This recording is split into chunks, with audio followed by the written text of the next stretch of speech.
Bonjour mes frères et sœurs. Aujourd'hui, nous allons continuer notre partage sur les 10 commandements de Dieu et nous allons parler du 5e commandement. Le 5e commandement qui se trouve dans le livre de Exode chapitre 12 nous dit « Honore ton père et ta mère afin que les jours se prolongent dans le pays que l'Éternel ton Dieu te donne. » Mes frères et sœurs, honore ton père et ta mère, afin que tes jours se prolongent dans le pays que l'Éternel Dieu te donne. Amen. Mes frères, en faisant cette analyse par rapport à ce verset biblique, chacun de nous a un père. C'est comme Dieu a créé Adam et Ève. Il leur a donné des enfants. Et aujourd'hui, nous aussi, nous avons nos pères. Et nos enfants, ils ont un père, une mère. Mais en réfléchissant, nous voyons que le monde traverse des temps troublés. Les jeunes d'aujourd'hui ne pensent à rien si ce n'est qu'à eux-mêmes. Ils n'ont aucun respect pour les parents ou les personnes âgées. Ils s'impatientent contre toute contrainte. Ils parlent comme s'ils savaient tout. Et ce qui nous semble sage à nous est folie pour eux. En ce qui concerne les filles, elles sont effrontées, impudiques et sont mal élevées en parole, en comportement et en habillement, mes frères et sœurs. Mes frères et sœurs, en voyant tout cela, la génération d'aujourd'hui, nous, quand on grandissait, nous, vraiment, nos parents, ils étaient toujours là, montrer la conduite à suivre. Mais en ce jour, les jeunes, même pas les jeunes aussi, il n'y a pas seulement les jeunes, même il y a des grandes personnes qui s'y mettent, qui oublient même qu'ils ont un père et une mère. Mes amis, je suis frappée par l'ironie de ce problème du manque de respect pour l'autorité parentale. Parce que ceux qui élèvent actuellement des enfants sont la génération du baby-boom. Les baby-boom vers la fin des années 60 ont rejeté le droit des parents d'être les représentants de l'autorité sur leur vie. Ils ont insisté sur le fait qu'on ne pouvait faire confiance à une personne ayant plus de 30 ans. Ils ont rejeté le droit du gouvernement à gouverner. Ils ont renoncé aux traditions des générations précédentes. Ils ont rejeté les entraves de la pensée publique.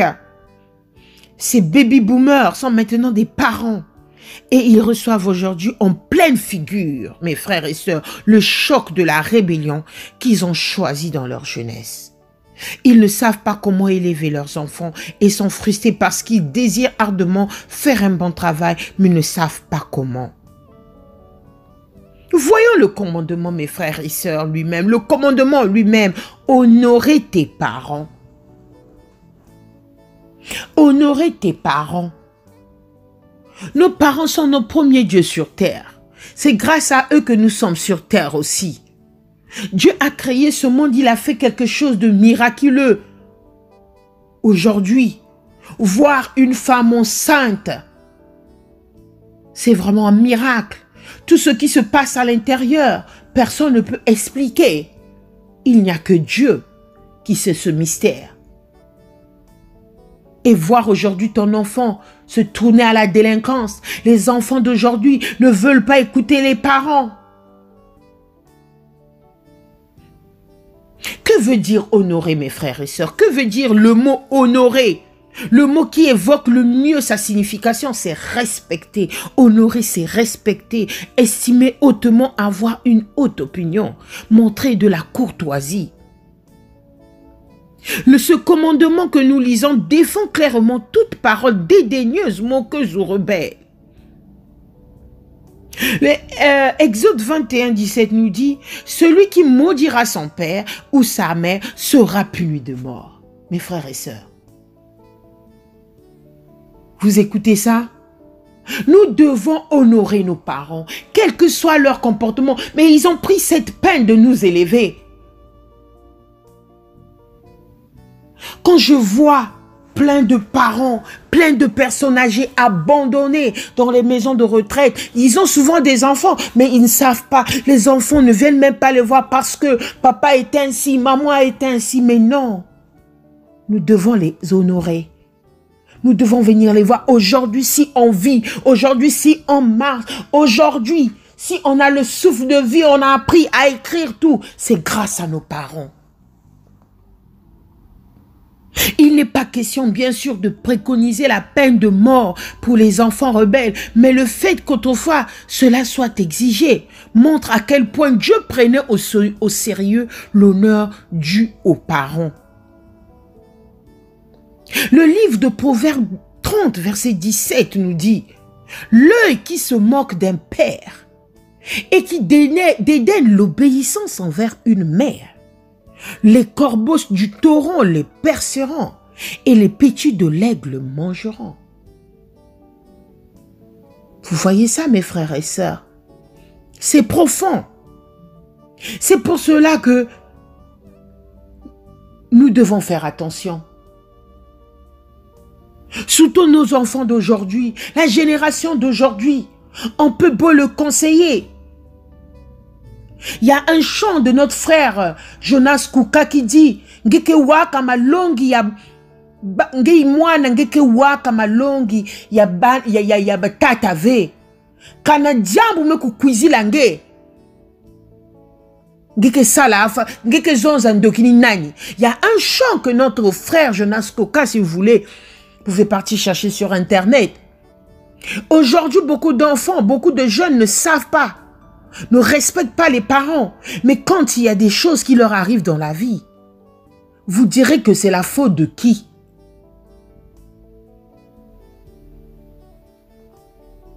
Ngekepe sa faute na nani. Tu vas donner la faute à nani. Na nani. Na nzambi ou na nani. Nos enfants d'aujourd'hui, on te dit d'étudier. Les jeunes d'aujourd'hui, on leur encourage à étudier. Suis les études, mais nombreux vont dans une voie qui n'est pas ceux des parents. On t'envoie à l'école. Il y a l'éducation à suivre dans nos écoles. On a des éducations chez nous, les parents. Et nous, les parents, nous montrons les voies même de religieux afin que nos enfants soient au moins parfaitement corrects pour pouvoir parvenir dans la vie. Vous verrez que la majorité des enfants qui écoutent leurs parents sont bénis. Il faut que les parents sortent de leur bouche des bénédictions pour leurs enfants. Ce 5e commandement ne vous condamne pas d'être d'accord avec vos parents ou de prendre plaisir en leur compagnie. Il y a des familles qui jouissent d'une merveilleuse entente. Des rires, des amusements, cela n'est pas venu d'un coup, mais a été créé dans le temps et découle des choix qui ont été faits. Hélas, tous les enfants ne jouissent pas d'une telle entente avec leurs parents. Mais le 5e commandement exige de les honorer. Comment est démontré l'honneur dû aux parents? Nous avons 3 possibilités, mes frères et sœurs. Première possibilité, vous dépendez de vos parents. Dans ce cas, l'honneur est démontré par le respect et l'obéissance. Si un enfant vit sous le même toit que ses parents, quel que soit son âge, il doit y avoir respect et obéissance. C'est-à-dire que l'enfant ne doit pas enfreindre les règles de la maison. Beaucoup d'enfants enfreignent les règles de la maison, même ils fuguent. Ils croient bien faire. Naturellement, pour ceux qui vivent sous le même toit, les domaines dans lesquels l'obéissance doit s'exercer ne sont pas les mêmes pour un enfant de 4 ans, de 14 ans et de 25 ans. Au fur et à mesure qu'un enfant grandit, des parents sages autoriseront de plus en plus d'autodétermination, le but étant d'aider un enfant à se prendre en charge.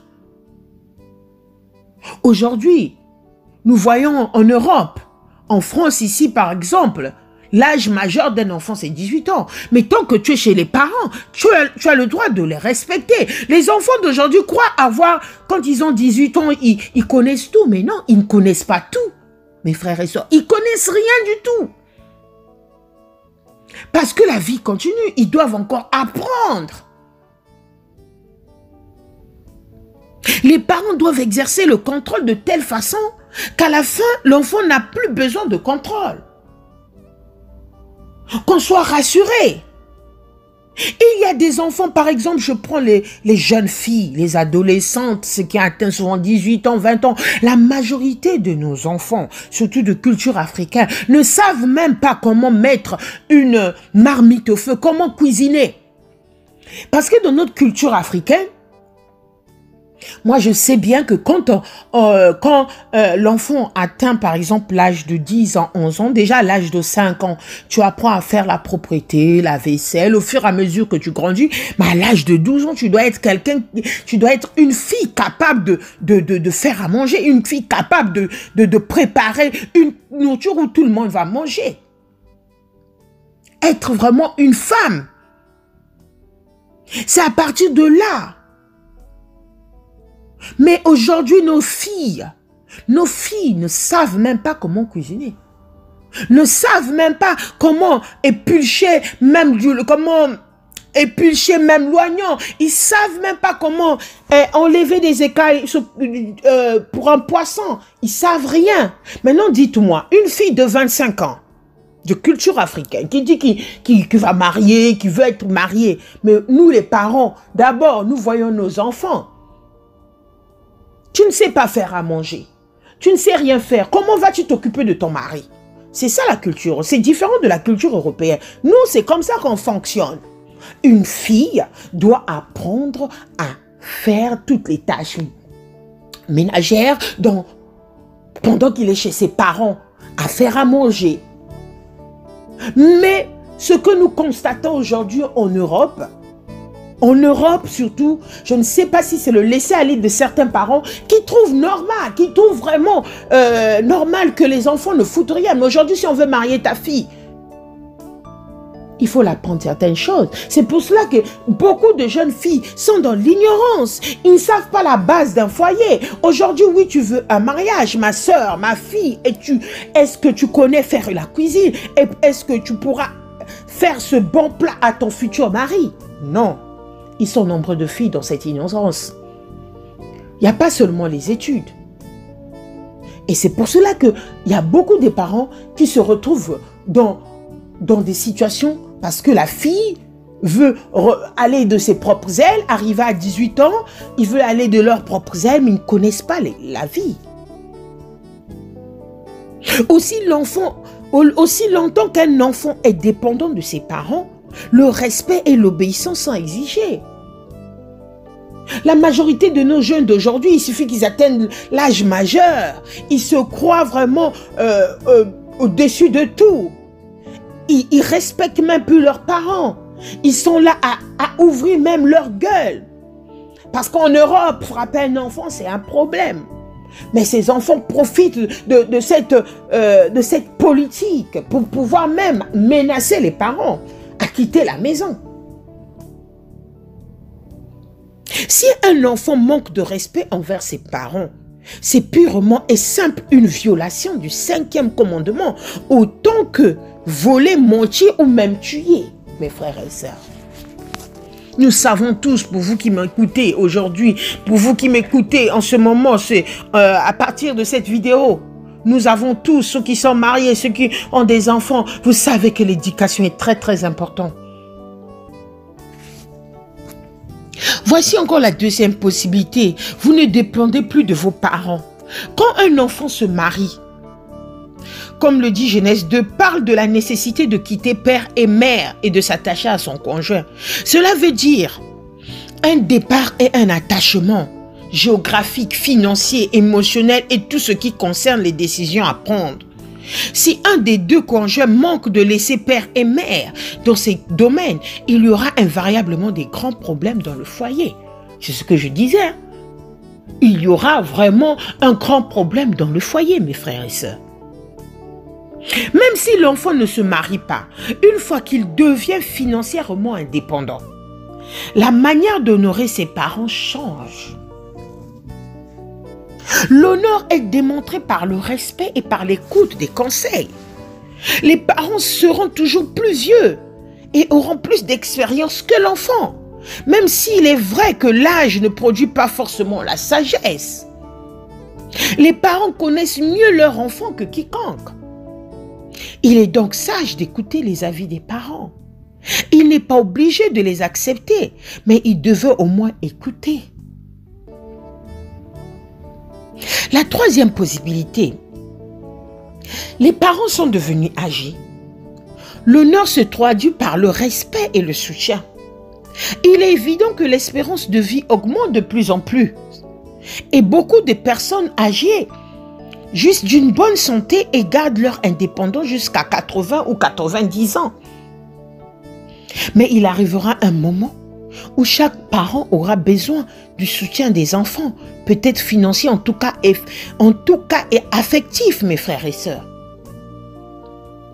Je ne pense pas que nous puissions généraliser le fait qu'un enfant garde ses parents âgés dans sa maison. Quand cela peut se faire, c'est une belle chose. Si nous savons dans notre... en tant que culture africaine, souvent nos personnes âgées vivent avec les enfants. En Europe, souvent, les personnes âgées, les enfants vont leur laisser dans les maisons de retraite, vu par rapport à certains charges. Mais nous, en tant que culture africaine, souvent, nos personnes âgées sont avec nous. On vit avec eux. C'est une belle chose. Mais ce qui est intolérable, ce sont des personnes âgées qui passent leur temps à se plaindre dans la maison de retraite, de n'avoir pas souvent de visite de leur propre enfant. Vous voyez ça? Ça fait mal. Toute ta vie, tu as travaillé. Toute ta vie, tu as travaillé. Tu as élevé tes enfants. Et tu deviens âgé. Tu te retrouves en maison de retraite. Tes enfants ne pensent plus à toi. Ne pensent plus qu'ils avaient un père. Une mère, ça fait mal. Il y a d'autres qui meurent même sans voir leur enfant.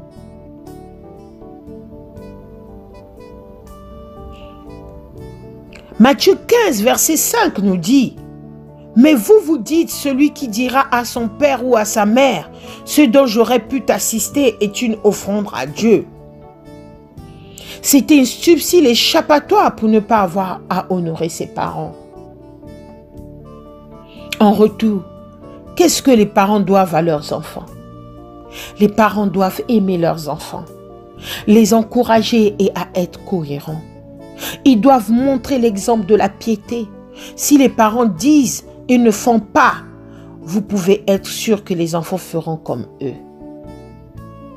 Deutéronome 6, verset 6 nous dit: « Et ces commandements que je te donne aujourd'hui seront dans ton cœur. » Les parents doivent communiquer avec les enfants. C'est important. Ils doivent de l'affection, de la gentillesse. Les parents doivent de la discipline. Discipliner leur volonté sans briser leur esprit.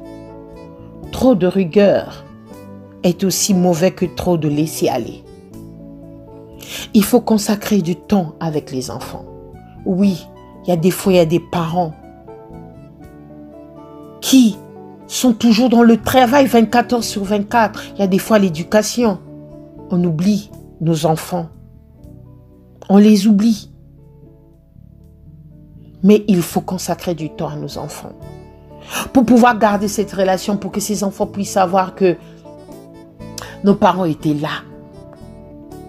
Et nous devons être aujourd'hui là pour eux. Aussi, la chose la plus primordiale, c'est que les parents doivent prier pour les enfants. Nous devons prier pour nos enfants, mes frères et sœurs. Mais même si les enfants n'obtiennent pas ces choses de leurs parents, ils doivent les honorer. Il n'y a pas d'exception. C'est pour cela que nous devons être dans la prière. Prier pour nos enfants. Quels sont les motifs pour obéir à ce commandement? Parce que Dieu l'a dit, le chrétien biblique ne discute pas parce que c'est juste et normal. Éphésiens 6, verset 11 nous dit, « Revêtez-vous de toutes les armes de Dieu afin de pouvoir tenir ferme contre les ruses du diable. » Nous devons tenir ferme, mes amis. Vous savez, quand nos enfants vont à l'école, ils vont faire leurs études, quand ils grandissent, ils rencontrent aussi des mauvaises personnes. Nous devons prier pour eux afin qu'ils ne suivent pas ce chemin.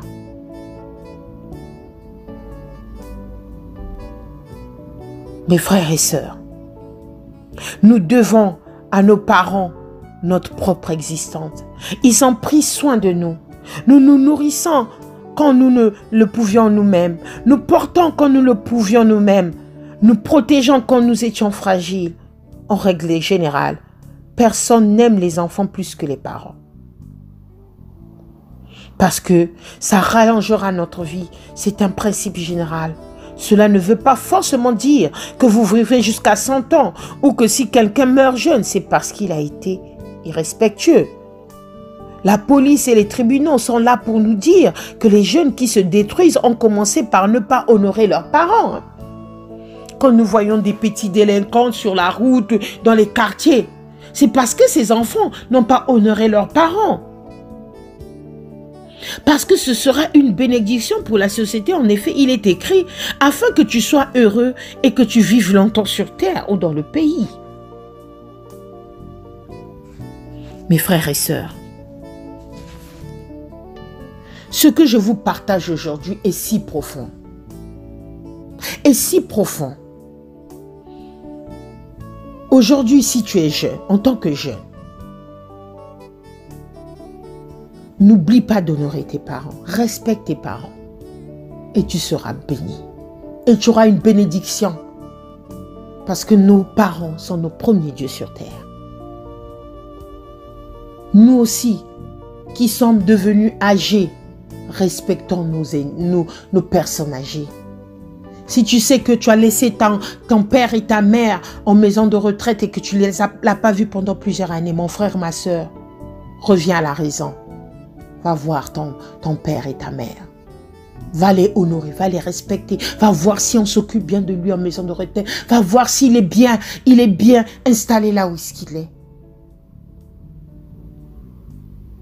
Que Dieu nous bénisse, mes frères et sœurs, dans ce partage. Soyez tous bénis. Amen.